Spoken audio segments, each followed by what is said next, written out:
What's up guys, it's Kelly and today I've got a little bit of a different swatch review for you. So today I wanted to do a review of luxury nail polish from Amazon. So when it comes to luxury nail polish, there's actually a huge variance in the brands and the price point. In fact, with nail polish in general, the price point can vary so greatly. You can have drugstore polishes that are $1 or $2 per bottle. There are mainstream brands that are like $5 to $8 per bottle. There are indie brands that are $12 to $16 per bottle, and then we have the higher end stuff, which can range anywhere between being $20 to $60 per bottle, and probably even higher than that, but that's a little too rich for my blood. So I'm going to be going over a brand today called Smith & Cult. It is a luxury nail polish brand that is available on Amazon. I happen to have 8 of their polishes, and I've never reviewed them before on my channel, so I thought it might be fun to get into it, see my thoughts on them, and also let you guys know if I think it's worth the price point. So I find that a lot of luxury, higher-end designer nail polish brands tend to keep with more solid,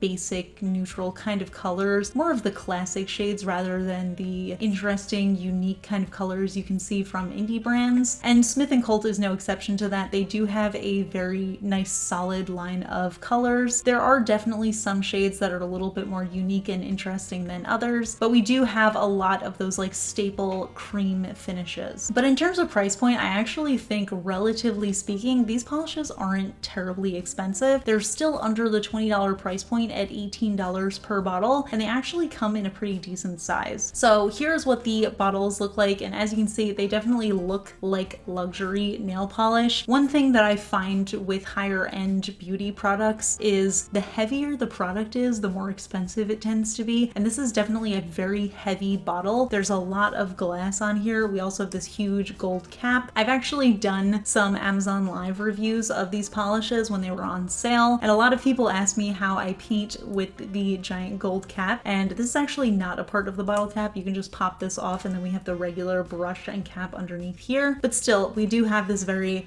luxurious look to it. It's definitely like a little mini perfume bottle. Like I said, it's very thick, very heavy glass here, and these are actually huge bottles. They're a little bit too wide to fit on my nail polish tower, which is why they're not on display behind me, but it definitely is a display piece. They're very beautiful. So let's back up a little bit and talk about what is actually in this polish. So Smith & Cult is vegan, meaning they do not use any animal-derived ingredients. They're cruelty-free, meaning they do not test their products on animals, and they're also 8-free, meaning they do not use 8 of the potentially harmful ingredients that are often found in nail polish. So in terms of that, that's a really good start. I think being 8-free is really awesome. I think it's also great that they're cruelty-free because a lot of mainstream brands are not. But yeah, that's kind of my overview of initial thoughts on the polish. One interesting thing about this before I get into the swatches is these giant gold bottle caps are like, I don't want to say dented because it's intentional, but there's a very weird shape going on here. They're not just fully round. There's like these little indents. Looking at the listing on Amazon and also just pictures of the brand in general, that is intentional. I don't really get it, but maybe that's just like a high-end thing, and I'm not really a high-end person, so I don't really get that.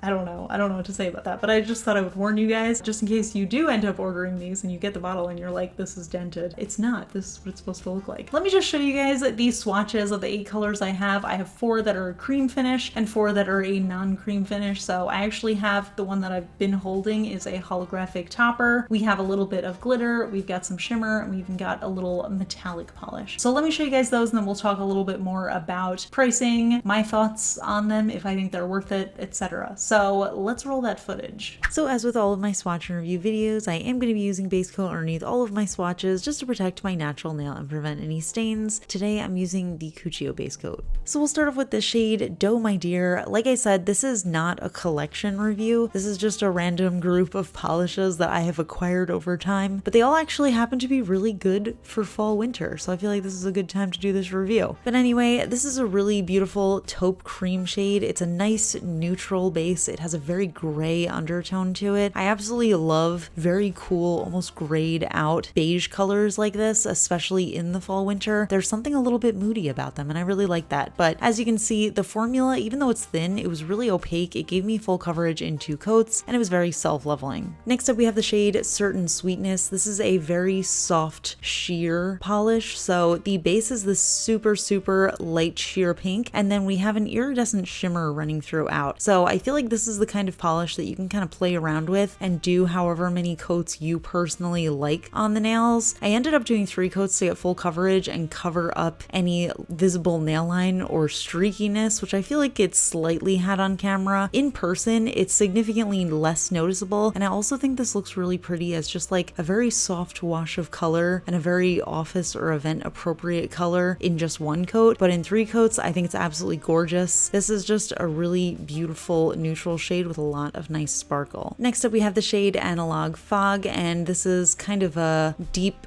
fuchsia cream shade. As you can see, it's got a really nice formula. It's very self-leveling. It's very creamy, and the formula is pretty thin. It doesn't feel like a thicker cream, but it still manages to be very opaque. As you can see, it was pretty much there in the first coat. I did do a second coat just because, like I said, it was a thin polish, and I also wanted to deepen that color up a little bit, but the shade itself is nothing particularly unique, but I always appreciate a good formula when I come across one, and I think this is a really good formula. You can see it's very self-leveling, so it's very easy to apply. Even if you're just a little bit sloppy, it levels itself out very nicely. Next up, we have the shade Lover's Creep, and this is a really beautiful deep jelly red shade, and as you can see, it has that very jelly-like formula, so the more coats you do, the more deep the color is going to be. On that first coat, it's very bright, it's very saturated, but then in the second coat you get a lot more of that deeper vampy maroon kind of shade. I feel like I am constantly flip-flopping between preferring red polishes that have a full cream finish and preferring red polishes that have this sort of jelly-like finish, but I will say I really do love a deep vampy red. When the light hits it, sometimes it looks lighter and brighter than it is, and I feel like that's just really interesting. Now, that being said, if this were a drugstore polish, I would probably love it, but knowing that it's a pretty expensive polish, you can see there's a little bit of patchiness to it, and that is something I feel like definitely shouldn't be happening with a polish at this price point, so that is definitely disappointing to me. I feel like I tend to be more forgiving of less expensive brands, but this is definitely a more expensive brand, so I feel like their formula should be a lot better than that. Next up, we have the shade Darjeeling Darling, and this one is a really nice deep emerald cream shade. It actually has a little bit of a jelly-like formula on this one as well. I will say it's a little bit more opaque than the red, but it still had that sort of sheerness coming through on the first coat. So I did do a second coat for full coverage. Again, I think it's a very nice self-leveling color. I'm glad there wasn't really streakiness with this one, but I don't know. I feel like I almost want to be harsh because that first coat doesn't look great, but I feel like it really evens out in the second coat and looks totally good. So a little conflicted on this one. Some of their formulas aren't as opaque in the first coat, but it still manages to level out really nicely and be opaque in the second. Next up, we have the shade Soul Purpose. This is a really beautiful, deep, metallic silver foil shade, and this is actually one of my favorites that I own by them. There's just something really gorgeous about this metallic color, and it's almost like a jelly base with metallic shimmer running throughout rather than a foil shade. I do need 2 coats to get full opacity, but the sparkle within this polish is really nice. It catches the light so beautifully. I love that almost bluish undertone that it has. There's just something very special about this one, and again, it feels very fall winter. I can see myself using this one a lot on its own, but also for nail art. Next up, we have the shade Take Fountain, and this is my absolute favorite of the Smith & Colt shades I own. It's a really beautiful soft pink holographic topper, and it actually has like a small micro glitter running throughout that is hollow, but then it has larger hollow glitter, so you can see those are the ones that are kind of like catching the light and sparkling really nicely. I absolutely love this shade. I feel like this is almost like an indie style topper, but it's available as a mainstream polish, which I love to see. I feel like I could also wear this one in full coverage, but because it's a more expensive shade, I feel like it would take too many coats, and I'm a little nervous about using it up because it is my favorite. So I've definitely been enjoying wearing it as a topper. As you can see, it really works over any color. That pink is so subtle that I think you could honestly put it over anything and it would still match really well. And finally, we have the shade A Little Lovely. And before I show you guys this swatch, let me make a quick disclaimer because this shade does not look good in video, but oh my gosh, it is so stunning in person. I have no idea how to make it look good on camera though, but it's just this really beautiful glittery topper that could also be worn in full coverage. It's got a very goldish, almost green micro glitter base, and then it has these larger, soft pink hex glitters running throughout. I don't know, there's just something so magical about this. It's like a weird rose gold unique shade, but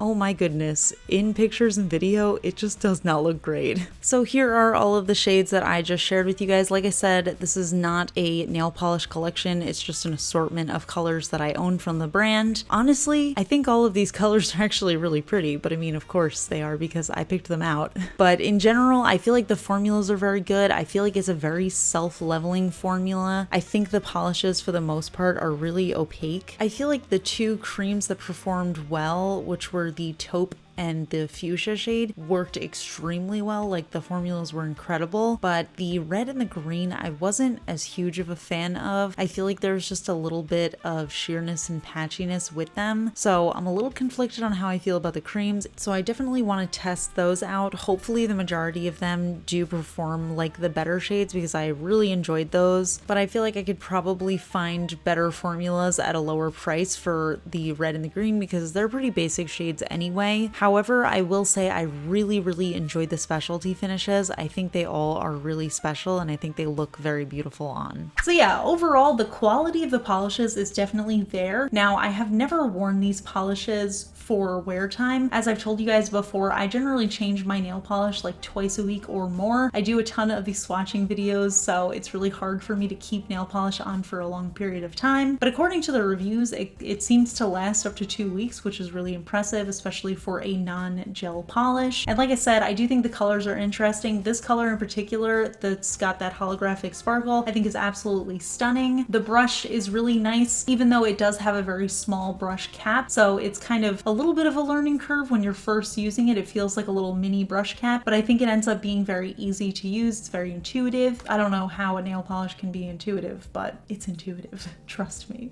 But yeah, no, it seems like a very easy experience. And I have to say, one thing, I just absolutely love owning a bottle that looks like this. It feels very fancy. It looks like a little mini perfume bottle. It's definitely like a kind of polish that you want to show off and brag about. So I do think it's really fun in that respect. I can't speak to the cohesiveness of their collections, but they do have a lot more colors than I did show you today. If you guys are interested, I could try more of them, but overall, I just think the experience of the formula is very pleasant. So let's talk about pricing. Like I said, relatively speaking, I don't think these are extremely expensive. So these come in 14 milliliter bottles. They retail for $18 USD per bottle. So in terms of sizing, that's just a little bit smaller than OPI. Like I said, the bottles themselves are way bigger, but it's a lot of glass in there. Also, fun fact, they have like kind of fun barcode on the bottom. It looks like a little bit of books, so that's cute. In terms of, is it worth it? I don't think that's a question that I can really answer, to be honest. Personally, when it comes to higher end products, I think a lot of the time, especially with designer brands, when you're talking about like Chanel, Dior, Tom Ford, you're really not paying for the quality of the polish at that point. When you're paying more than $20, I think you're really just paying for the name of that designer. I personally have never used designer brand nail polishes. Actually, I have one Marc Jacobs nail polish, but I honestly don't use it because I think it's just very expensive and I feel guilty when I use it. And also I feel like it performs the same as the rest of my mainstream nail polishes, so I just kind of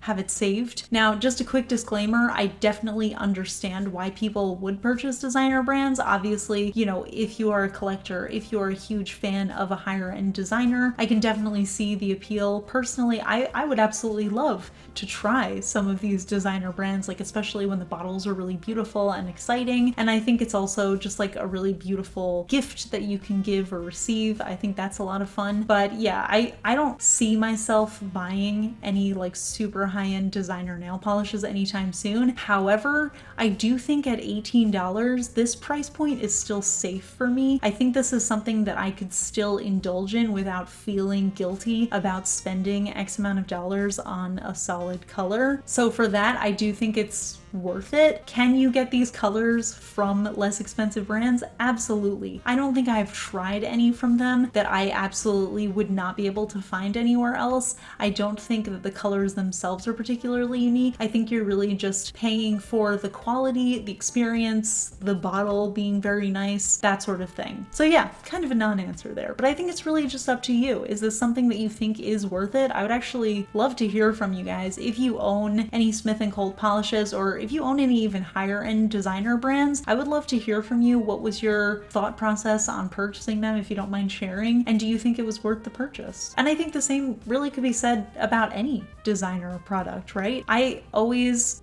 grew up feeling very adamantly that I was not a big designer person, but lately I've been thinking I would really love to save up and buy like a small designer bag. I think that's just something that I kind of want. So I can totally understand why people would want to own designer nail polish. There's just something very satisfying about getting it, about having that luxury experience. It just feels very nice, you know? So yeah. Like I said, I would really love to hear from you guys, so let me know in the comments your thoughts. I will link these polishes down in the description from Smith & Colt. Like I said, these are available on Amazon. I have seen them participate in the Prime Day sales, like the Beauty Day sales, those types of things. So it might be something that you want to keep an eye out for to see if you want to pick it up and try it when it's on sale. So one thing that I do on Amazon is I will sometimes leave things in my cart or in my save for later, and then I get a notification when the price has changed. So that's something that I recommend you do if you're interested in trying out the brand. Or you could just grab them at full price. I'm not going to judge you for that either. But yeah, if you enjoyed this luxury Amazon brand review, please give this one a thumbs up. It lets me know I'm doing a good job. If you do want to see me try out a designer nail polish brand,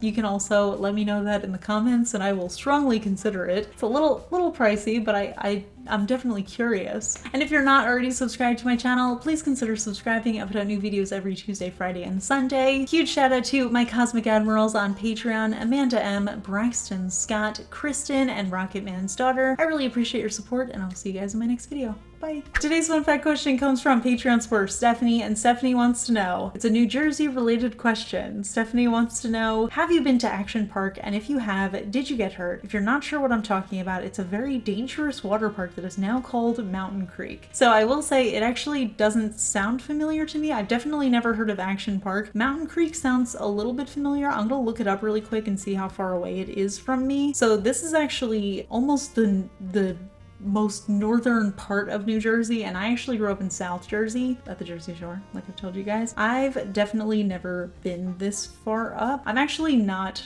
a water park person because I straighten my hair and also because I color it.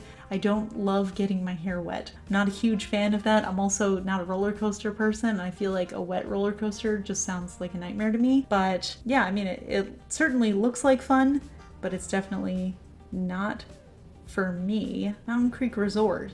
Wait, there's two Mountain Creeks. There's Mountain Creek Resort and there's Mountain Creek Water Park. I've definitely been. Oh no, they're two different places. Okay, but I have actually been to Mountain Creek Resort. Looking at it, this is a skiing place. And I actually went there on like a group trip with my friends, and we did tubing and we did skiing one year. And actually, funny enough, speaking of getting hurt, it's not funny, but it's funny now, I guess. Well, no, it's not funny. It's ironic because that's the question that you asked. But one person in my group did actually break his ankle going tubing when we were doing it. But that was because he was doing it in an unsafe way. They had safety precautions. He did not follow them, so he did break his ankle doing that. But yeah, I actually did go skiing here. Oh my gosh, that must have been like 9 years ago I did that, because that was when I was in college. I think it's the same area It's just one is like in the summer and one is in the winter, I guess. But yeah, so I guess I have been to Mountain Creek before, and no, I've never gotten hurt there. But yeah, I've definitely never heard it called Action Park, and I've not heard of any of the lore, I guess, surrounding Mountain Creek. I've not heard of it being a very dangerous place, but that's a little scary, and I definitely won't be going back. But not because of that, but mostly because I just don't like to get my hair wet. And also, I feel like the older I get, the more scared I am of doing activities like skiing and stuff, because I'm like, man, how did I never get hurt before? That's